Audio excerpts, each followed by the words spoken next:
Desde el 2018, el hoy presidente de México, Andrés Manuel López Obrador, aseguró que se iba a acabar con la corrupción, que la corrupción se acababa como se barre una casa, de arriba para abajo, y que cuando él llegara a la presidencia, al él no ser corrupto, no habría corrupción. Sin embargo, hemos sido testigos de diversos actos de corrupción en la presente administración. El caso más reciente o el que mayor impacto ha tenido es el caso Segalmex, por la leche, por el azúcar. Recientemente nos damos cuenta en la Ciudad de México que lo que se donó para los damnificados de los terribles terremotos en Turquía, algunos de esos productos donados estaban en la Ciudad de México. Y esto involucra a un diputado de Morena, aparte de involucrar desde luego al gobierno de la Ciudad de México. ¿Qué pasa con la corrupción? Tan solo hace unos días se dio a conocer los resultados del World Justice Project en nuestro país. El World Justice Project no es algo exclusivo de México, en el que se mide el Estado de Derecho. No es exclusivo de México, son más de 130 países en los que el World Justice Project hace lo propio. Una serie de indicadores se van tropicalizando, si me permite la expresión, a cada uno de los países. Pero en nuestro país parece ser, son los resultados del World Justice Project, con base en la numerología o con base en la escala de medición del 0 al 1, México se ha quedado estancado. No logramos rebasar ni siquiera el punto 50, que sería la mitad. Y hablo en las 32 entidades del país, porque todavía hay áreas de oportunidad. Yo no estoy hablando de la perfección, porque no se puede hablar de perfección. Ningún gobierno puede ser perfecto, porque está formado por personas y las personas no somos perfectas. Pero el quedarnos estancados no deja de ser un serio problema. Y es el tema sobre la mesa que quiero proponerles a mis compañeros, nuestro director editorial Raúl Frías Lucio y mi compañero analista de Mega Noticias Víctor Hugo Hernández. Luego de los resultados que dio a conocer el World Justice Project y ese aparente estancamiento, pues, ¿qué nos dice todos estos resultados? Saludo con mucho gusto, Raúl, Víctor, buenas tardes, buen fin de semana. Gracias, igual. Gracias, Eduardo. Víctor, ¿cómo estás? Son datos muy interesantes los que nos comparte Eduardo en este índice, Víctor, este índice de Estado de Derecho. ¿Cómo va el Estado de Derecho? ¿Por qué México seguimos atrasados desde hace ya varios años y como país seguimos estancados? Estamos reprobados en Estado de Derecho. Este índice que se da a conocer por parte de esta organización internacional que viene realizando estos monitoreos y básicamente toma varios ejemplos, son varios puntos que se consideran para poder establecer si se está cumpliendo con el Estado de Derecho o no. Y aquí es donde me parece que tenemos grandes retos, Víctor, ¿sí? Porque es el tema, por ejemplo, de los límites del poder gubernamental, que hemos visto que a veces no hay límites, y de aquí hablo desde luego de muchos temas que nos afectan directamente y ahorita voy a entrar en detalle. El tema de corrupción, el tema de gobierno abierto, de transparencia, Víctor, tan necesario en un buen gobierno, en una buena gobernanza, el tema de orden y seguridad, donde lamentablemente pues tenemos atrasos importantes, no logramos avanzar, a pesar de que mejora la percepción, sí los hechos nos dicen que no estamos en el mejor momento con estos altos índices de violencia que registramos. En fin, el tema regulatorio, se respeta o no, constantemente lo vemos que las reglas, las normas se están violando. Bueno, toda esa combinación es lo que este organismo viene presentando en estos países y dice, bueno, en México estamos con atrasos, estamos reprobados con una calificación promedio de 42%, es decir, ni siquiera probatorio. Y esto, Víctor, son cosas que sí deben de preocuparnos y ahorita vemos estado por estado. Sí, un trabajo que se hace desde hace en su quinta edición en México, que es el índice de Estado de Derecho en México, y que nos califica en el contexto de 140 países, como tú bien dices, con una calificación del 1 al 5, y en donde sacamos un promedio en algunos casos de 0.37 y en otros de 0.42, como tú señalas, y muy por debajo de que como deberíamos de estar, como por ejemplo Costa Rica, Uruguay y Chile, que tienen un 0.70, fíjate, 0.70, y nosotros estamos aún así abajo. Tres elementos de ausencia, tres factores, que es la ausencia de corrupción, que se diga lo que se diga, no hay semana que no aparezca un caso de corrupción en este país.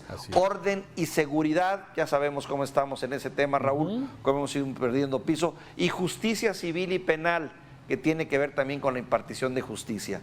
Entonces, pues desgraciadamente, a partir de aquí, Raúl, este tipo de calificaciones nos permite entender por qué México tiene tantos problemas en su vida pública diaria, porque eso termina reflejándose en el día a día, en el agente de tránsito, en el servicio administrativo o burocrático que te dan en alguna dependencia, en la cuota que tienes que pagar para que te den permiso de pasar, en lo que te ocurre en las autopistas cuando tienes que dar colaboraciones para que te dejen seguir transitando. Caray, a partir de ahí, pues esto nos da este diagnóstico que desgraciadamente no es nada favorable. Sí, me quitaste ahora sí las palabras de la boca, por llamarlo de alguna forma, Víctor, sí, porque muchas veces cuando hablamos del Estado de Derecho, como que se nota algo que no es práctico, no está aterrizado, sí, es algo tangible. Sin embargo, con estos ejemplos que nos has dado, es donde realmente podemos valorar que el Estado de Derecho se puede traducir en una mejor calidad de vida para los ciudadanos, en que tengamos un servicio de salud que funcione, eficiente, que tenga los medicamentos necesarios y no que andemos luego buscando a ver por dónde encuentras el medicamento más barato porque la institución de salud no te lo surte. El trato igualitario, eso que tanto hemos hablado sobre el tema de la discriminación, que lamentablemente sigue vigente en nuestro país y que también esa es una muestra de la falta de Estado de Derecho. El acceso a la justicia, ¿cuántas veces hemos visto, y ahora que escuchamos a la ministra copy-paste y este tema grave, en donde vemos que hay gente que de alguna forma ha cometido una serie de violaciones a los reglamentos y simplemente no pasa nada porque hay una gran impunidad? Eso se traduce exactamente en una falta de Estado de Derecho. Y hay muchos ejemplos, por ejemplo, el derecho a la libre expresión. A ver, estamos viendo que hay una senadora que está pidiendo el derecho de participar, del derecho de réplica en las mañaneras, que no hay oportunidad porque el presidente y Jesús Ramírez, el vocero, pues no dan espacio a esas voces que de alguna forma han sido señaladas y que quieren defenderse, por lo menos en el mismo espacio y en el mismo tiempo en el que se les ha denostado. En fin, todo eso es Estado de Derecho, Víctor, y a veces escuchamos tan lejana esta frase, pero es tan importante en nuestra vida cotidiana, como tú lo dices, y que, bueno, ojalá pudiéramos de alguna forma lograr un mejor Estado de Derecho. ¿Cómo hacerlo, Víctor? Buena pregunta, mi querido Raúl. Antes que nada, yo creo que lo que estamos haciendo, exigiendo y gritando a los cuatro vientos que necesitamos y queremos un Estado de Derecho. Creo que esa es una función fundamental de quienes tenemos el privilegio de estar en un medio de comunicación. Hay que decirlo una y otra vez que México necesita un Estado de Derecho para poder salir adelante, porque si no existe este Estado de Derecho a cabalidad como debe de ser, el país no funciona en ninguno de sus ámbitos, Raúl. Tarde que temprano se convierte en un problema cualquier actividad que tú lo hagas, y eso lo saben bien en el extranjero. Por eso me preocupa que prácticamente ningún estado salió aprobado, aunque hay de peores a peores o de males a peores. No sé si quieras dar tú la lista que tú tienes para ver si es igual a la mía, para que me digas cuáles son las mejores entidades dentro de lo peor, ¿eh? No es que sean mejores, sino las que están un poco mejor. A ver, todos reprobados los estados de la República Mexicana, lamentablemente, de acuerdo a la tonalidad en este mapa que estamos mostrando, es precisamente la gravedad.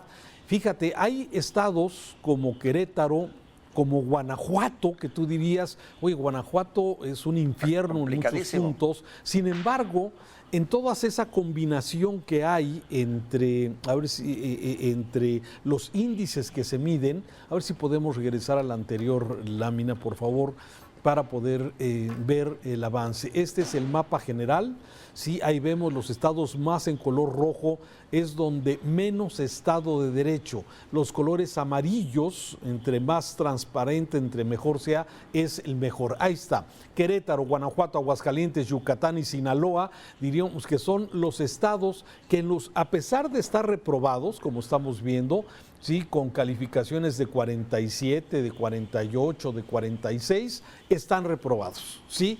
Y lo interesante es que algunas entidades han avanzado, es decir, han subido en el ranking 1, 2 o 3 o 4 lugares, y eso es valioso.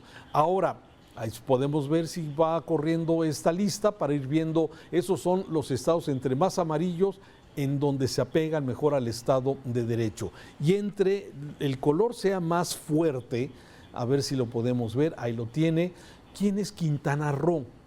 Ciudad de México, el Estado de Guerrero, el Estado de México y el Estado de Morelos, digamos, es el top 5 de los estados que están más alejados del Estado de Derecho.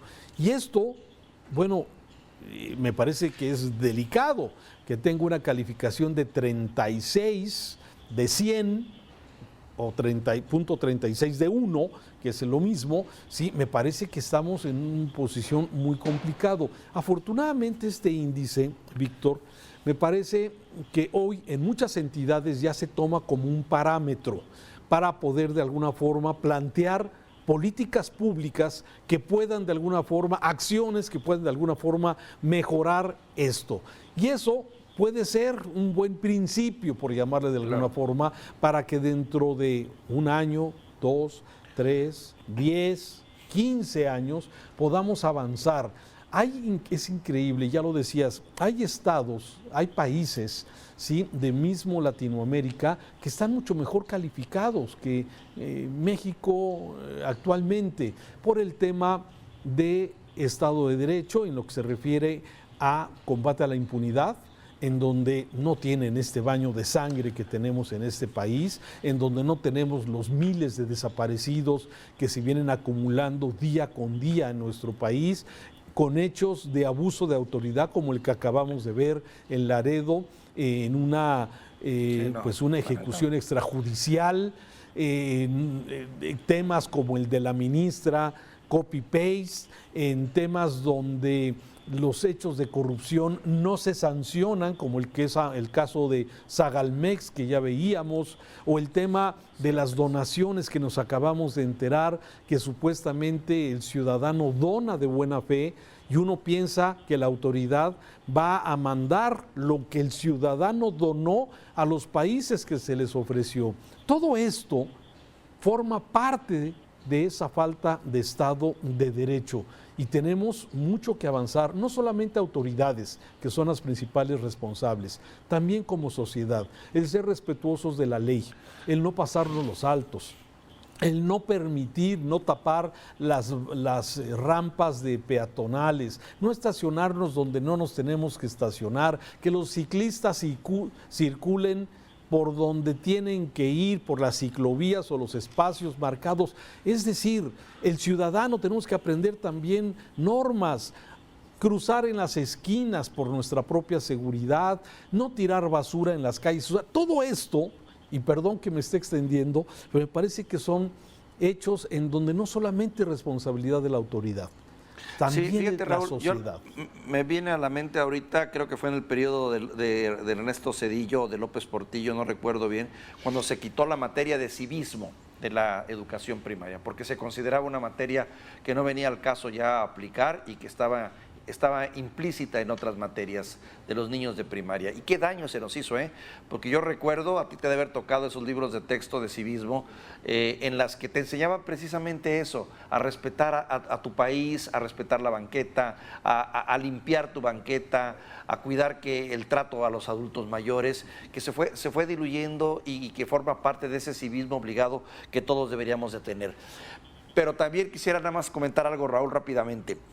Sí hay una gran responsabilidad en las autoridades y en quienes están a la cabeza, porque cuando ocurren casos como eso de la ministra, como cuando ocurren casos como eso de Segalmex, el mensaje que se envía al país es enorme, es grande. Cuando hay impunidad en esos casos, el mensaje es lapidario. Y el mensaje es, si nosotros lo podemos hacer, ay, ¿por qué no lo hacen los de abajo? Claro. Ese es el gran problema de quienes están arriba, que lo que hacen pasa a ser enseñanza. Buena reflexión. Víctor, ya es viernes. Es viernes, mi querido Raúl. Feliz viernes.